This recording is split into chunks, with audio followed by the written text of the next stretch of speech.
ago. It's #2 on Billboard on the R&B charts, which is crazy for, you know, independent release. I'm placing a new order to buy at 116.19. New order placed to buy euro at 116.19. Okay.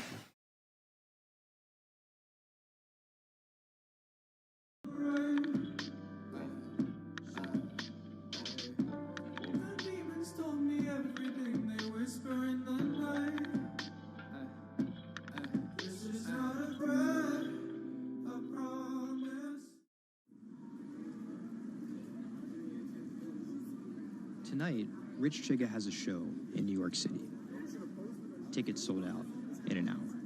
I came here, I'm first online. I was here at 1. I was the third person online. So why'd you get here so early? Because I want to see Rich Chiga. I want to touch him. What do you guys think of Joji? He's hot. That's my dad, son. You guys cop the new EP or like? Yeah. I woke up at 6 in the morning just to cop that shit. And then I listened to it. And that shit started making me cry.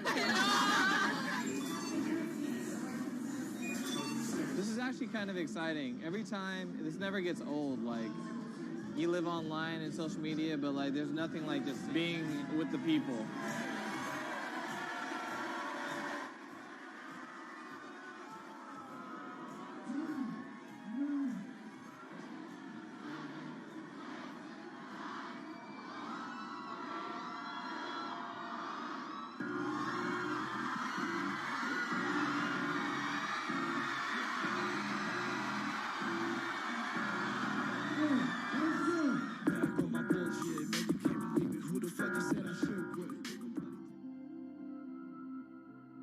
More often than not, viral success happens by accident. And then after an appearance on Ellen or Jimmy Kimmel, the creator's star power fizzles out. But Idiot Rising has figured out how to turn potential gimmicks into brands with an actual following that keeps coming back for the next thing. Oh, shit.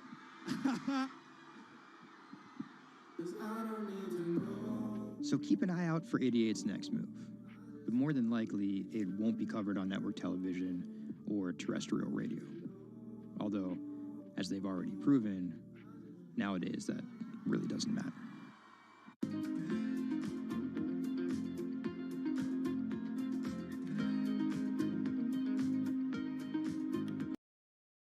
I opened new position for euro at 116.19. Okay, new position opened for euro at 116.19.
Online retailer Farfetch is betting it can shape the future.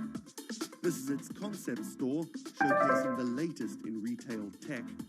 How do you capture all of that fantastic information that you gather in store with customers touch and feel products? And we created a concept called the connected rail. And this is using a combination of RFID and ultrasound. The RFID signal recognizes the product, and the ultrasound recognizes the movement. Take the product off, and then you'll start to see your products appear. And essentially, it's like online browsing behavior. Whichever products you touch and pick up in the store are automatically sent to your app. This is effectively what you've created is your in-store wish list.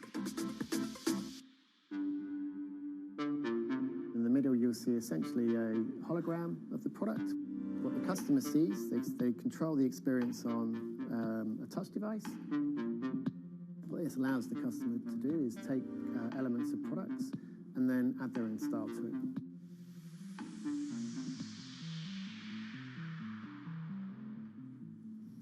Right, so this is the connected mirror. So in this example, I see my products. I select a coat, and that's tried it, and it's slightly too big for me. So what I can do is choose an alternative size and send a request to the sales associate, and they'll bring that size to me in the fitting room mirror. You'll also see that we've got some product recommendations here. Crucially, the sales associate's able to push items into the mirror from their device. If you wanted to, you could simply use the mirror and pay and go. Your items would then be packed and dispatched to you afterwards.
Do you want me to turn you so you're looking outwards?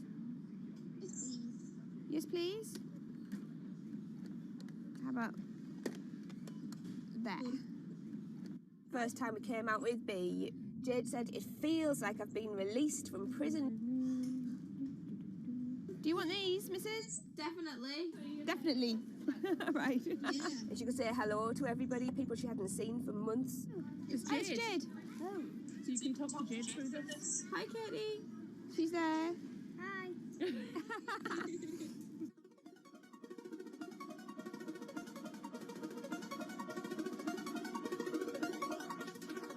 Every time anyone's seen her, they want to know why she's there.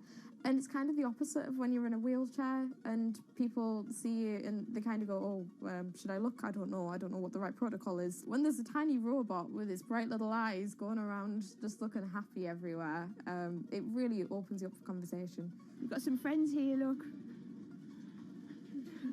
Hiya. When I saw her for the first time, I remember thinking, this is going to change things. This is one of those points where if this was a book, this would be the cliffhanger.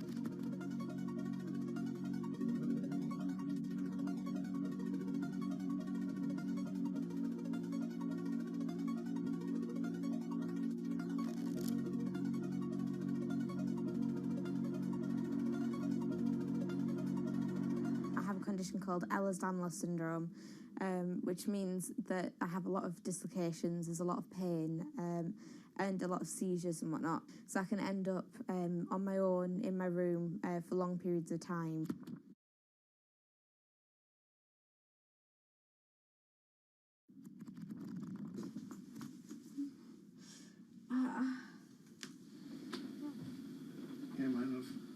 A lot of the time, with a condition like my own, of course there's the pain, and the pain is bad, and the dislocations are bad, and the seizures and being in paralysis and never knowing whether you're going to be able to wake up properly tomorrow, that's bad. But what's worse still is being able to count the number of people you see a day on one hand. Are you ready? Sure am, I'm just hoping the connection's going to stay. Yeah, me too. Alright, here we go.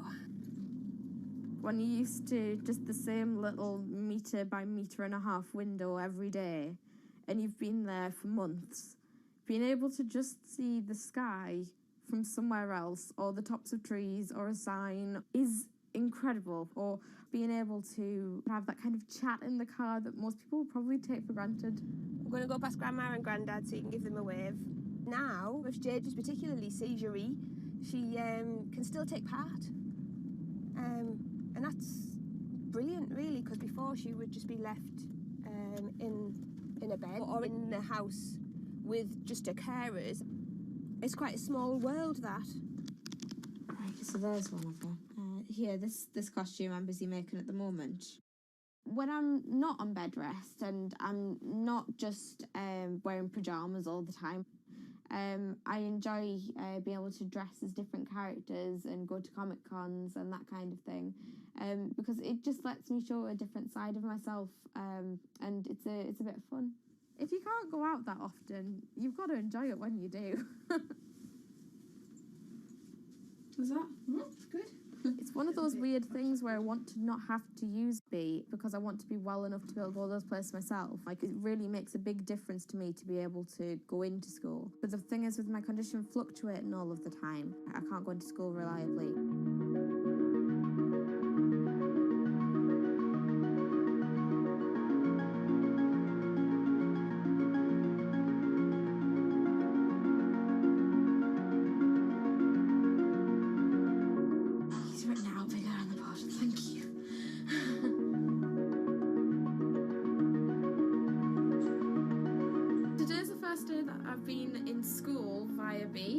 And so far it's interesting, still a few little things that we need to work out, but for the most part I think it's going fairly well, and it's brilliant because I can really tell the difference between today and yesterday.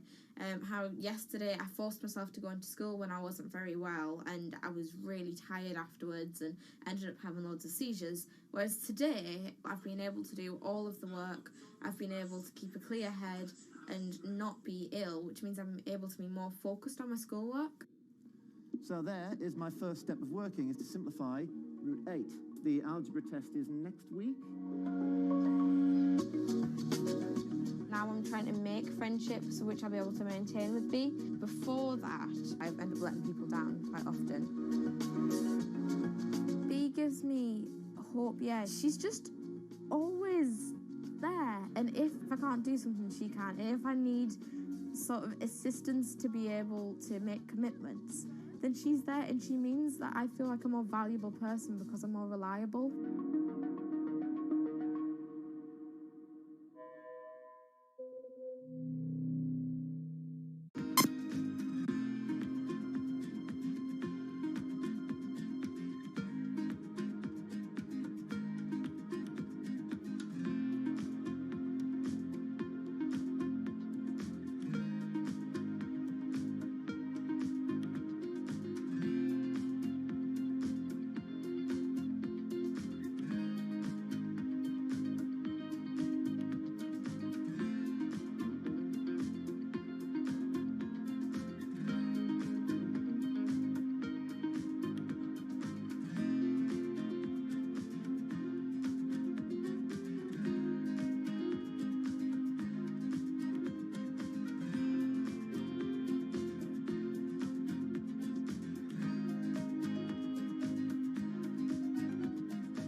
When it debuted, the 4G wireless we have today allowed people for the first time to hit the road and explore unknown places with only a smartphone for directions.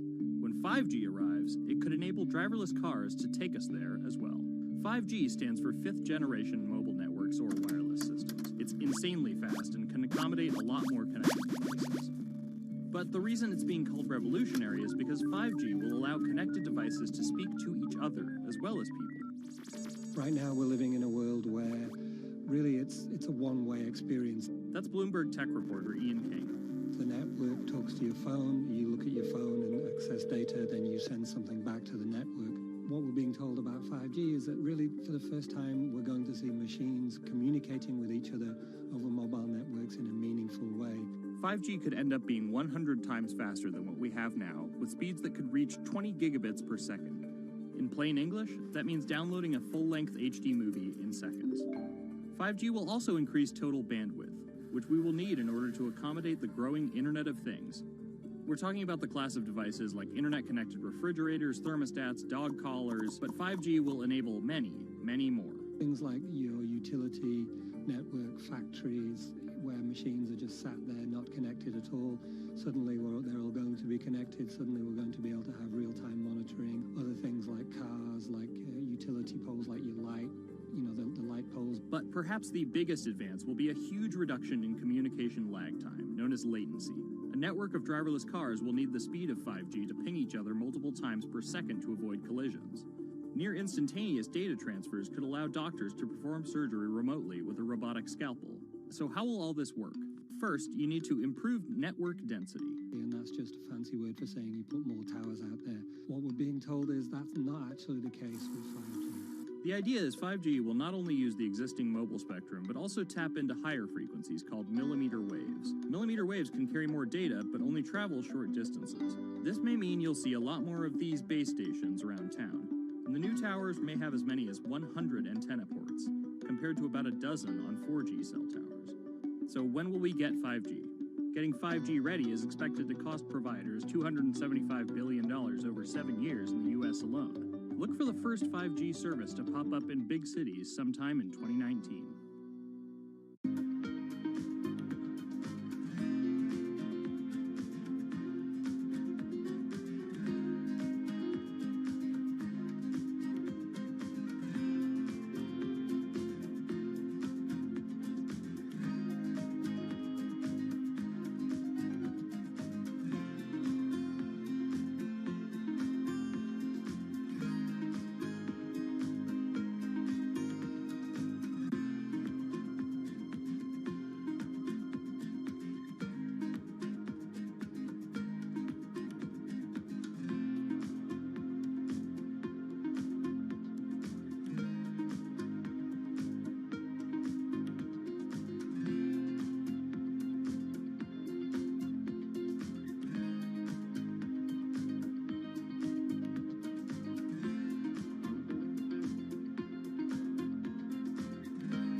The cubicle represents a tyranny.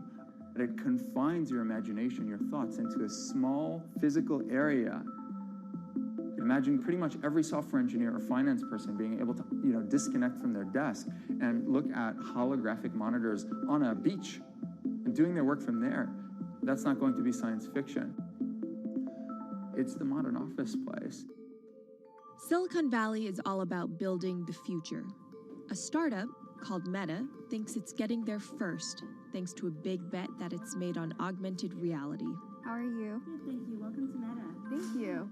call it a 360-degree office, where you can spatialize your thoughts as part of your workflow for education, architecture, design, engineering, etc. People often mix up augmented reality with virtual reality. VR totally blocks your ability to see or hear the real world. AR overlays holograms onto what you already see. Meta has tried to make its version of the workspace feel familiar. You grab the hologram instead of using a controller or a mouse, and your brain already knows how to do it. In other words, we've designed an operating system that humanity has always known how to use. So you can see this eyeball, which is, by the way, photorealistic. You can see my hand is occluding the eyeball, and now the eyeball is occluding my hand, right? You see those two circles? They get small, and then they turn into this glowing white ball, and then I can move my hand around supernaturally. I can do this with 2 hands and rotate the thing. I could stretch it. I could throw it back right into the shelving system, and that's all you have to learn to become a modern worker. And to prove this, the employees at Meta have started to get rid of their computer monitors, trading them in for Meta's augmented reality headsets. Mayron thinks that in less than a decade, we'll all be just wearing strips of glass that can project holograms.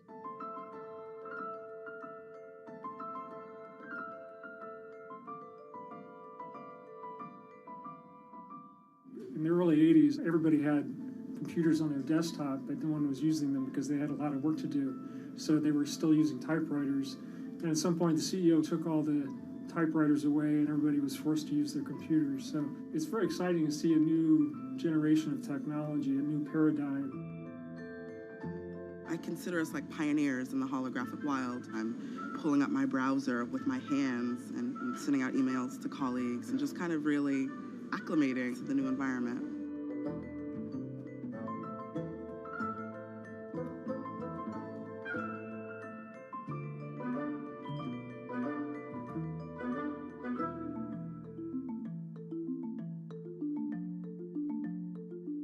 Now you're putting on my computer, essentially. Our digital lives live on our phones. We have all of our pictures and notes and all these kinds of things. So why don't you write yourself a little sticky note? I like it. And go ahead and just take your fist right over the top of the sticky note and close your fist. And now... Oh, what? Meta's own transition to augmented reality has run into plenty of unexpected problems. And it's still going to be a while before you'll start to see these devices in your office. But I think it's a future worth waiting for. If we could see these holograms between us, we will have been able to share our work with one another more naturally, more efficiently, and more productively than ever before. Humanity will have evolved slightly.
This is Hatsune Miku, Japan's sensational virtual pop star.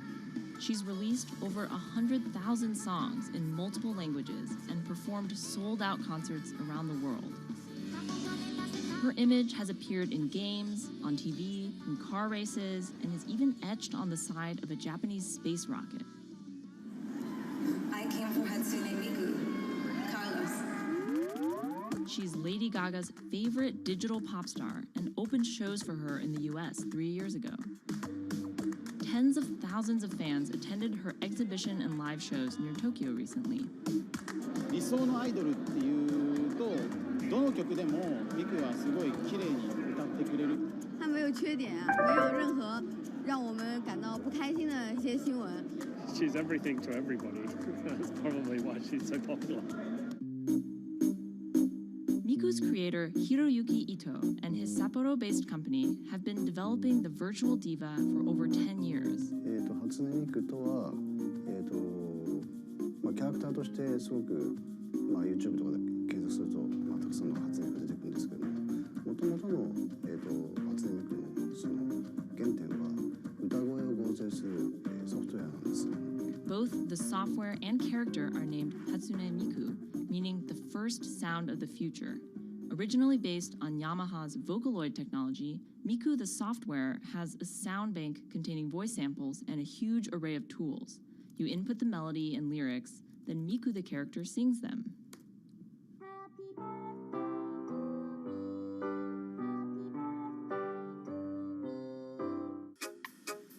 To date, Krypton has sold 120,000 software licenses at $200 each to fans around the world who use it to create numerous songs and share them online. Some of the fan-created songs are chosen to be part of Miku's concerts, for which they're paid a royalty fee. もともと初音ミクっていうその存在自体がそのボトムアップって言いますか、中にはアマチュアクリエイターじゃなくて今もうすでにプロになって活躍している方もいらっしゃるんですけども。The company also has other revenue streams. It makes money from merchandising, licensing deals, and concert ticket sales. According to the real-life musicians who perform with Hatsune Miku, the virtual pop star is interesting and surprising. 今年で3年ぐらい、ちょうど3年ぐらいやってきて、ライブも数十本、数百本やったの。そういうことが演奏によって起こせるためのそういう器みたいな感じになってきて。初音ミクらしさって僕はあんまりない。初音ミクって何だってあり。Well, I'm placing another stop on profit for EUR. This time it will be 116.21. Okay, stop on profit, please. 新しい音楽のあり方っていうのを模索していきたいと思っていました。And for her fans, it goes even further. ミクって魂がないので、だからみんな魂を作り上げるために存在する。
Now, there are a lot of fitness gadgets out there.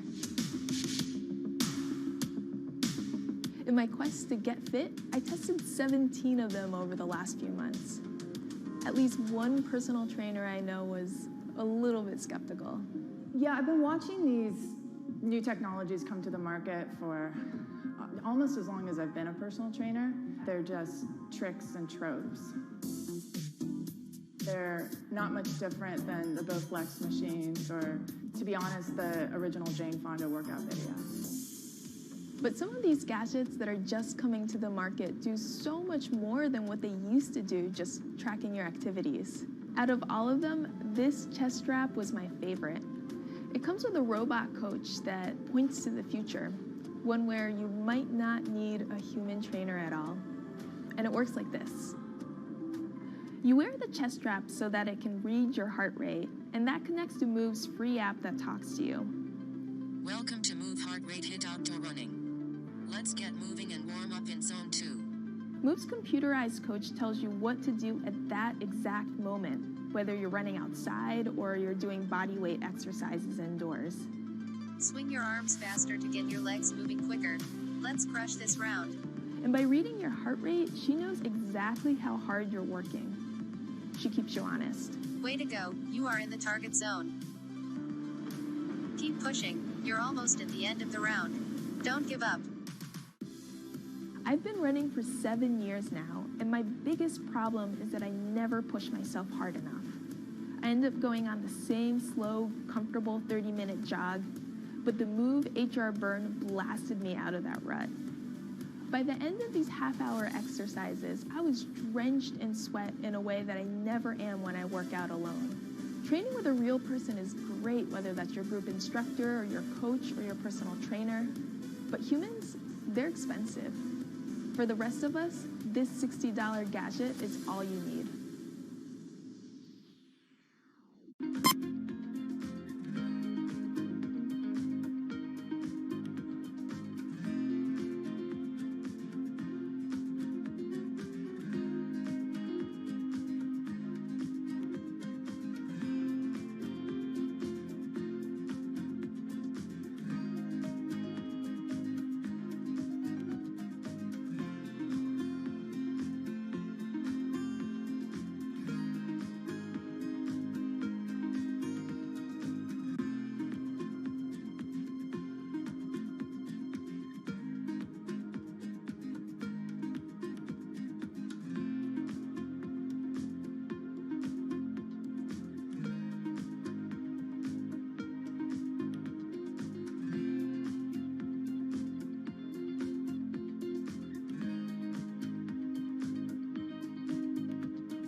what does it take to change the world? A big army? A cure to a pandemic? A revolution? All of these take either a lot of people, thousands of hours, or massive amounts of space. But for Julian Assange, all he needs is one room, an internet connection, and the world will listen. Assange is located here, and more specifically, right here. And from that location, he's posted government secrets, classified documents, and leaked emails from some of the world's most powerful people. And in doing so, has been labeled a hero, a villain, I closed another position on euro at 116.21, another £200 in profit. 1971 in Townsville, Australia, Assange has always been on the move. Living in over 30 homes by the time he was in his mid-teens, Assange, along with his mother and half-brother, finally settled down in Melbourne. His introduction to hacking started at 16 when he was given a Commodore 64, which he attached to a modem. He attended the University of Melbourne, where he studied programming, physics, and mathematics. He never graduated, but that doesn't mean he didn't get an education. By 1991, Assange hacked into the Pentagon, U.S. Navy, and other branches of the U.S. government. In 1996, he was caught by the Australian Federal Police and charged with over 30 counts of hacking and computer-related crimes. He didn't get any jail time, but he was fined $2,100. I think the first taste of what would come later was the hacking that he did as a young programmer, and that really sort of foreshadowed a healthy skepticism of the use and abuse of technology by governments. That's Vernon Silver. I'm a reporter for Bloomberg's investigations team. Assange's youth as a hacker laid the foundation for him to start WikiLeaks in 2006. But what is WikiLeaks? It's a website that posts unfiltered, usually classified documents. What separates it from every other media outlet is that they have no editorial hierarchy. With a publication like the New York Times, information comes in, they take that information, package it, then disseminate it for the public to see. WikiLeaks, however, cuts out the middleman. WikiLeaks gathers information, most of it given to them anonymously. So what they're doing is really very simple. They get the information in one end from who gives it to them and out the other with sometimes minimal interference. Julian Assange is the leader of that, the mastermind, the creator, and really, because he thinks of it as a journalistic enterprise, the editor-in-chief. But every story starts with a source, and Assange has some unconventional sources. Julian Assange does not hack as far as we know. He is the recipient of people who are either insiders who give him secret documents or hacked emails from a foreign power. That's Eli Lake. I am a columnist for Bloomberg. And there was no source bigger for Assange than Chelsea Manning. He used to be known as U.S. soldier Bradley Manning. In 2010, Manning provided Assange and WikiLeaks with hundreds of thousands of leaked government documents.